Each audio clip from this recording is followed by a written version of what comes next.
Hello everyone, myself Jigar Varsani, lecturer in HZ Institute Kera Kutch.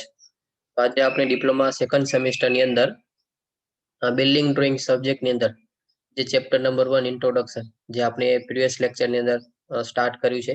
Okay, તો એની અંદર આપણે નંબર ઓફ મેપ જોયા, village map, layout plan. Okay, તો first આજના લેક્ચરની અંદર ડિસ્કશન કરીશું working drawings for ground floor અને ફર્સ્ટ ફ્લોર પ્લાન. કે જે તમે કોઈ બી મકાન જ્યારે કન્સ્ટ્રક્શન કરો છો ત્યારે એની અંદર આ રીતે ગ્રાઉન્ડ ફ્લોર અને ફર્સ્ટ ફ્લોર જે પણ સાઇઝનું પ્લોટ હોય, 2 BHK હોય અથવા 3 BHK હોય અથવા 4 BHK હોય. 2 BHK means 2 hall, 1 hall, 1 kitchen. Okay, 2 bedroom, 1 hall અને 1 કિચન. ઓકે, તો આ રીતે વર્કિંગ ડ્રોઈંગ્સ ગ્રાઉન્ડ ફ્લોર અને ફર્સ્ટ ફ્લોર નો પ્લાન આ રીતે તમારા વર્કિંગ ડ્રો કરવાના હોય છે. ઓકે, તો એની અંદર સ્કેલ કેટલા રાખવામાં આવે છે? 1 centimetre is equal to 2 metre, 1 centimetre is equal to 1 metre and 1 centimetre is equal to 0.5 metre. Okay, representative factor 1 divided by 200, 1 divided by 100 and 1 divided by 50.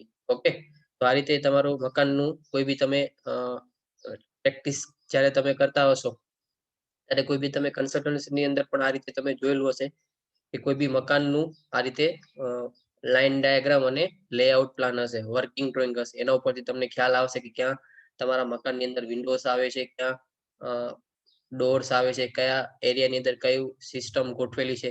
Okay, next working drawing એનો cross section છે, means section છે કે જે તમારો જે working જે drawing જે છે, તમારું જે એકચ્યુઅલ પ્લાન છે એ તમારો એલિવેશન તમને કઈ રીતે દેખાશે.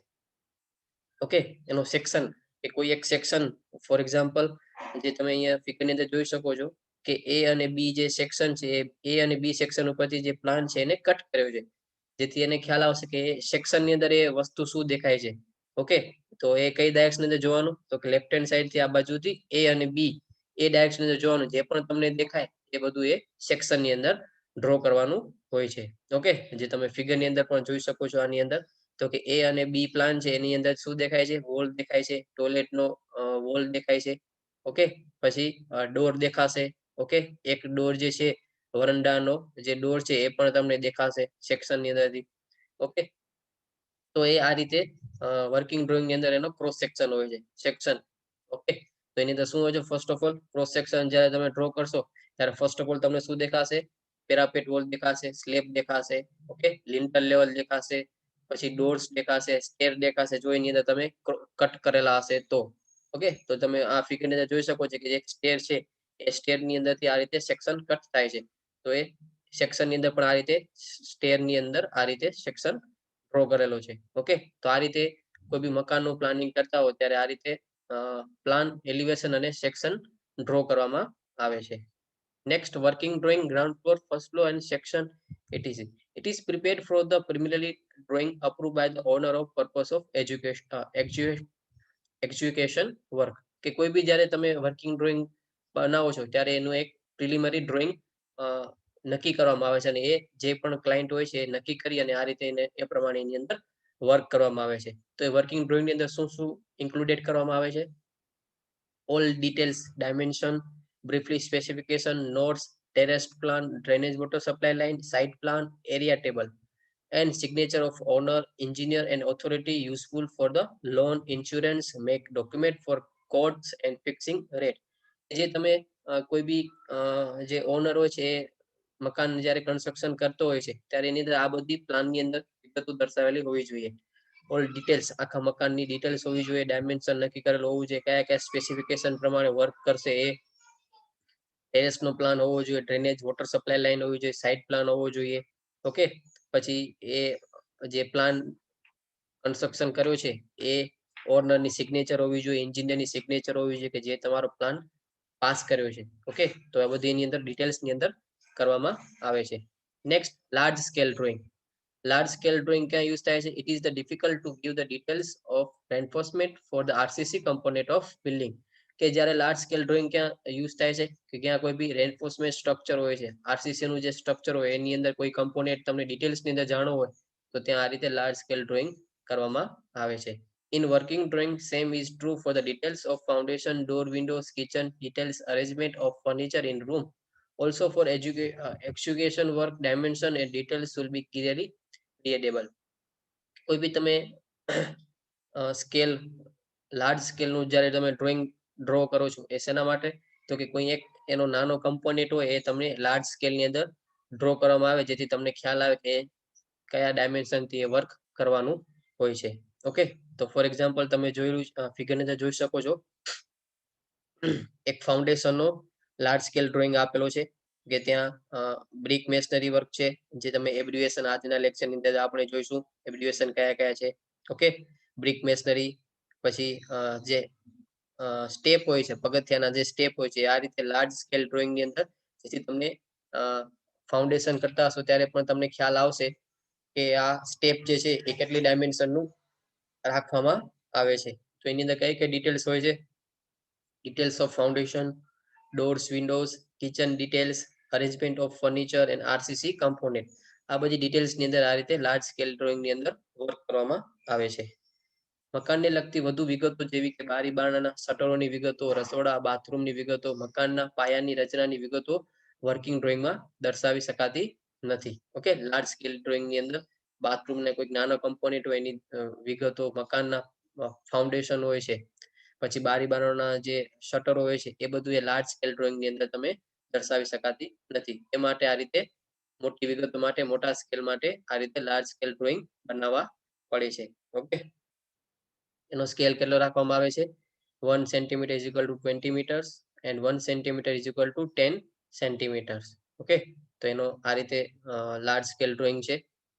And next enlarge scale drawing. Enlarge scale drawing means કે બહુ મોટું ડાયમેન્શન ની અંદર તમને વર્ક કરવાનું હોય. Details of joint in carpentry work dimension and details of eldrop, bolt, tower bolts, or different types of valves, handles, etc. cannot be given. Even the large scale drawing for such article are prepared by the selecting larger scale section of door post. કે કોઈ બી તમે મકાનની અંદર કોઈ મકાનનો કોઈ component કોઈ એવા joint હોય એ તમને એનું ડાયમેન્શન બહુ તમને વધારે જોઈતું હોય, લાર્જ કેપેસિટીની અંદર જોઈતું હોય તો ત્યાં આ રીતે એનલાર્જ સ્કેલ ડ્રોઈંગ ની જરૂર પડે છે. ઓકે, ખૂબ જ ઝીણી વિગતો જેવી કે બીમના સળિયાની લગતી વિગતો. ફોર એક્ઝામ્પલ તમારા મકાનની અંદર બીમ અને કોલમ પાસ થતા હોય તો બીમના સળિયાની કેટલા ડાયામીટરનો રેન્ફોર્સમેન્ટ છે, સળિયો છે. ઓકે, પછી સુતારી કામના સાંધાઓ, પછી બારી બારણાના મિજાગરા, હેન્ડલ્સ, સ્ટોપર, નળ વગેરે માટે ખૂબ મોટા સ્કેલમાંથી નકશો તૈયાર કરવામાં આવે છે. તો આ રીતે એનલાર્જ સ્કેલની જરૂર પડે છે. ઓકે, તમારા કોઈ બી મકાનની અંદર કોઈ નાનો સેક્શનનો કોઈ કમ્પોનેન્ટનું તમને એનલાર્જ સ્કેલ ડ્રોઈંગ જરૂર પડે છે. નો સ્કેલ કેટલો રાખવામાં આવે છે? 1 centimetre is equal to 10 centimeter and 1 centimeter is equal to 5 centimeters and 1 centimeter is equal to 2 centimeters. Okay, તો આ રીતે એનો સ્કેલ અને એનો આ રીતે રિપ્રેઝેન્ટેટિવ ફેક્ટર RF આ રીતે રાખવામાં આવે છે. નેક્સ્ટ જોઈશું first angle and third angle. કે જ્યારે તમે કોઈ બી ડ્રોઈંગ ડ્રો કરો છો ત્યારે ફર્સ્ટ એંગલ ની અંદર એ સેક્શન કેવો દેખાતો હોય છે, થર્ડ એંગલ સેક્શન ની અંદર કઈ રીતે દેખાતો હોય છે. ઓકે, એનો ફ્રન્ટ વે, રિયર વે, એનો સાઈડ વે અને ટોપ વે. કોઈ બી તમે ઓબ્જેક્ટ હોય છે ઓબ્જેક્ટનો ઉપરનો જે વ્યૂ છે ટોપ વે, તો એ ટોપ વ્યૂ કેવો દેખાતો હોય છે, રાઈટ સાઈડ વ્યૂ કેવો દેખાતો હોય છે, એ ફર્સ્ટ એંગલ અને થર્ડ એંગલ મેથડ થી તમને ખ્યાલ આવે છે. ફર્સ્ટ એંગલ મેથડ ની અંદર શું જોવામાં આવે છે? The object is imaging to be first quadrant. કે જે તમે કોઈ બી પ્રોજેક્શન તમે જોવો છો એ ફર્સ્ટ એંગલ ની અંદર શું કરવામાં આવે છે? કોઈ ઓબ્જેક્ટ નું ઇમેજિન કરવામાં આવે છે ફર્સ્ટ ક્વોડ્રન્ટ ની અંદરથી. અને જ્યારે થર્ડ ક્વોડ્રન્ટ ની અંદર એ ઓબ્જેક્ટ નું થર્ડ ક્વોડ્રન્ટ ની અંદર પ્રોજેક્શન કરવામાં આવે છે. The object is lies between the observer and the plane of projection. કે જે પણ કોઈ બી ઓબ્જેક્ટ હોય છે એ કેની વચ્ચે હોય છે? ઓબ્ઝર્વર અને પ્લેન ઓફ પ્રોજેક્શન વચ્ચે હોય છે. ખ્યાલ આવ્યો? તો આ રીતે ફર્સ્ટ એંગલ અને થર્ડ એંગલ પ્રોજેક્શન ની અંદર એનો સિમ્બોલ કઈ રીતે હોય છે? તો આ જે સિમ્બોલ છે એ તમને ફર્સ્ટ એંગલ મેથડ ની અંદર શું તમને એનો ઓબ્જેક્ટિવ દેખાય છે. ઓકે, એની અંદર રાઈટ વ્યૂ, ફ્રન્ટ વ્યૂ અને ટોપ વ્યૂ હોય છે. જ્યારે થર્ડ એંગલ ની અંદર ટોપ વ્યૂ, ફ્રન્ટ વ્યૂ અને રાઈટ હેન્ડ સાઈડ વ્યૂ આ રીતે એની અંદર કરવામાં આવે છે. ઓકે, નેક્સ્ટ જોઈશું આપણે symbols, variation types of symbol.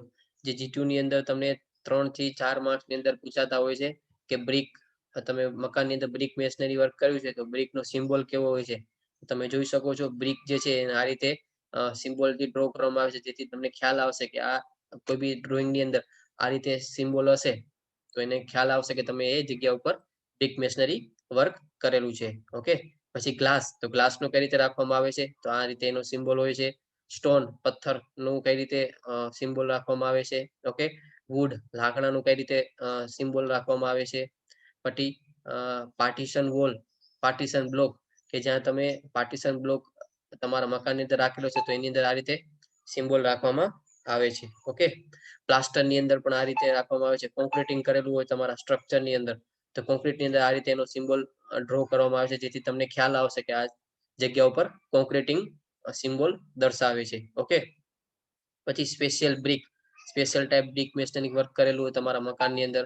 Okay, પછી ડબ્લ્યુસી, વોટર ક્લોઝેટ, જે તમને ખ્યાલ આવશે. Indian type WC, water closet, જ્યારે તમારું ટોયલેટ નું આ રીતે તમારા પ્લાનની અંદર આ રીતે સિમ્બોલ ડ્રો કરેલો, જેથી તમને ખ્યાલ આવશે કે આ ઇન્ડિયન ટાઈપ ડબ્લ્યુસી છે, વોટર ક્લોઝેટ છે. ઓકે, પછી વોટર ક્લોઝેટ બાથરૂમનું કઈ રીતે સિમ્બોલ ડ્રો કરવામાં આવે છે. ઓકે, પછી યુરિન કોર્નર હંગ, કે જે યુરિન માટેનું સિમ્બોલ કઈ રીતે ડ્રો કરવામાં આવે છે. તો આ રીતે તમારા બુકની અંદર તમને નંબર ઓફ સિમ્બોલ તમને આપેલા છે. ઓકે, તો આ રીતે G2 ની અંદર 5 થી 7 માર્ક્સની અંદર આ સિમ્બોલ પૂછાતા હોય છે કે draw symbol to draw the brick, wood, okay, slab reinforcement, 2A slab. Okay, તો આ રીતે એના સિમ્બોલ પૂછાતા હોય છે. નેક્સ્ટ આપેલા છે ફાયર અલાર્મ પ્લસ, કે જ્યારે તમે મકાનની અંદર ફાયર અલાર્મ રાખો છો એના માટેનો સિમ્બોલ કેવો હોય છે. ઓકે, એમ્પ્લીફાયર કઈ રીતે હોય છે, કંટ્રોલ બોર્ડ, સ્વિચ બોર્ડ હોય છે તો તમારી મકાનની અંદર આ રીતે સિમ્બોલ રાખવામાં આવે છે. ઓકે, પછી છે એક્ઝોસ્ટ ફેન, કે જે તમે વેન્ટિલેશન માટે, સર્ક્યુલેશન માટે જે ફેન રાખો છો બાથની અંદર તો એના માટેનું સિમ્બોલ આ રીતે ડ્રો કરવામાં આવે છે. ઓકે, તો આ રીતે નંબર ઓફ સિમ્બોલ્સ હોય છે. ઓકે, નેક્સ્ટ જોઈશું આ રીતે લાઇનની અંદર પણ હોય છે. ટ્રીમ લાઇન, બોર્ડર લાઇનની આ રીતે સિમ્બોલ રાખવામાં આવે છે. Main objective line, dimension line, જ્યારે તમે કોઈ ડ્રોઈંગ ડ્રો કરશો ત્યારે એની અંદર આ રીતે ડાયમેન્શન લાઇન હોય છે. Extension line, equipment lines, symbol section lines. Okay, next જોઈશું layout of view and details on drawing paper, કે જ્યારે તમે કોઈ લેઆઉટ ડ્રો કરો છો તો એની અંદર ડ્રોઈંગ પેપર ઉપર એના ડ્રોઈંગ્સ કઈ રીતે રાખવામાં આવે છે. તો તમે જ્યારે કોઈ બી ડાયમેન્શન ડ્રો કરો છો ત્યારે એનો સ્કેલ ફર્સ્ટ ઇમ્પોર્ટન્ટ છે. તો સ્કેલ કેટલો રાખવામાં આવે છે, 1 centimetre is equal to 0.5 metres, અથવા 1 centimetre is equal to 1 metres, અને 1 centimetre is equal to 2 metres. Okay, અને જે તમે પ્લાન ડ્રો કરશો એની અંદર સાઇઝ ઓફ લેટરની સાઇઝ કઈ રીતે રાખવામાં આવે છે. તો first of all suggested for the height of letter in mm, કે જે શબ્દોની જે હાઇટ હોય છે એ કેટલી 6, 8, 10 અને 12 mm, જે શેના માટે યુઝ થાય છે, આટલી હાઇટની જે લેટરની સાઇઝ છે એ મેઇન ટાઇટલ અને ડ્રોઈંગ નંબર્સ માટે. ઓકે, પછી 3, 4 અને 5, 6 mm શેના માટે, સબ ટાઇટલ અને હેડિંગ માટે આ ટાઈપના સાઇઝ ઓફ લેટર યુઝ થાય છે. Okay, size of drawing paper, drawing પેપરની સાઇઝ કઈ કઈ હોય છે, A0 થી કરીને A5 ટાઈપની ડ્રોઈંગ પેપરની સાઇઝ હોય છે. એની લેન્થ કેટલી હોય છે, એની બ્રેથ પણ કેટલી હોય છે, આ રીતે size of drawing paper. A4 size, A3 size, A5 size. Okay, એની માર્જિન પણ રાખવામાં આવે છે. A0 થી A3 સાઇઝની લેફ્ટ હેન્ડ સાઇડ માર્જિન કેટલી હોય છે, 30 થી 50 mm જેટલી, અને અધર સાઇડ 15 mm જેટલી. ઓકે, આ બધી ડ્રોઈંગ પેપરની જ્યારે તમે કોઈ બી વર્કિંગ ડ્રોઈંગ ડ્રો કરતા હશો ત્યારે આ બધા ક્રાઇટેરિયા ધ્યાનમાં રાખવામાં આવે છે. ઓકે, નેક્સ્ટ છે ટાઇટલ બોક્સ. જ્યારે તમે ડ્રોઈંગ શીટ ડ્રો કરશો ત્યારે ટાઇટલ બોક્સ મેઇન ઇમ્પોર્ટન્ટ છે. તો ટાઇટલ બોક્સનો સ્કેલ કઈ રીતે રાખવામાં આવે છે, તો ફર્સ્ટ ઓફ ઓલ એની અંદર સ્કેલ રાખવામાં આવે છે. કેટલા સ્કેલની અંદર તમે વર્કિંગ ડ્રોઈંગ દોરેલું છે.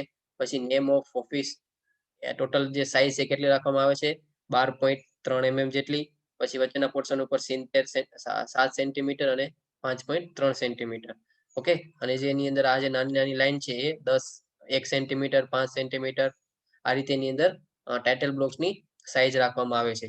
એની અંદર શું લખવામાં આવે છે, ડ્રોઈંગ કોણ કર્યું છે, ચેક કોણ કર્યું છે, કયા ડેટ ની અંદર છે, કયા ડ્રોઈંગ નંબર છે. ઓકે, તો આ રીતે ટાઇટલ બ્લોક ની અંદર આ રીતે તમારા પેપર ની અંદર ટાઇટલ બોક્સ ડ્રો કરવામાં આવે છે. એન્ડ નેક્સ્ટ જોઈશું એબ્રિવેશન. જીટીયુ ની અંદર 5 થી 7 માર્ક્સ ની અંદર પણ આ રીતે પૂછાતા હોય છે એબ્રિવેશન. ફોર એક્ઝામ્પલ, તમને મકાનની અંદર કોઈ બી યુઝ સિમ્બોલ યુઝ કરો છો. ફોર એક્ઝામ્પલ, સિમેન્ટ યુઝ કરો છો, સોરી, રેન્ફોર્સમેન્ટ યુઝ કરો છો, તો એનું એબ્રિવેશન શું થાય છે? આર. ઓકે, પછી કોઈ એન્કર બોલ્ટ યુઝ કરો છો, તો એન્કર બોલ્ટ નો એબ્રિવેશન એબી. શોર્ટ ફોર્મ શું થાય છે એનું એબ્રિવેશન. ઓકે, પછી કોઈ તમારા મકાનની અંદર આ રીતે બિલ્ડિંગ હોય, તો બિલ્ડિંગ ની અંદર એનું શોર્ટ ફોર્મ શું થાય છે? એબ્રિવેશન BLDG. ઓકે, તો આ રીતે એની અંદર ફોર એક્ઝામ્પલ તમને સેન્ટર લાઈન ડ્રો કરવી છે, તો સેન્ટર લાઈન નું શોર્ટ ફોર્મ શું થાય છે? એબ્રિવેશન CL. ઓકે, તો આ રીતે એબ્રિવેશન પણ તમને જીટીયુ ની અંદર પૂછાતા હોય છે. ઓકે, હોમવર્ક ની અંદર question explain the large scale drawing, and second question explain the enlarged scale drawing, and third question draw the symbol in drawing book only 30. કે જે તમારા બુક ની અંદર 30 જે સિમ્બોલ છે એ તમને ડ્રોઈંગ બુક ની અંદર ડ્રો કરવાના રહેશે. And fourth question write any 20 abbreviation in the drawing book. કે જે તમારા બુક ની અંદર જે કોઈ બી 20 એબ્રિવેશન તમને લખવાના રહેશે ડ્રોઈંગ બુક ની અંદર. Okay, thank you.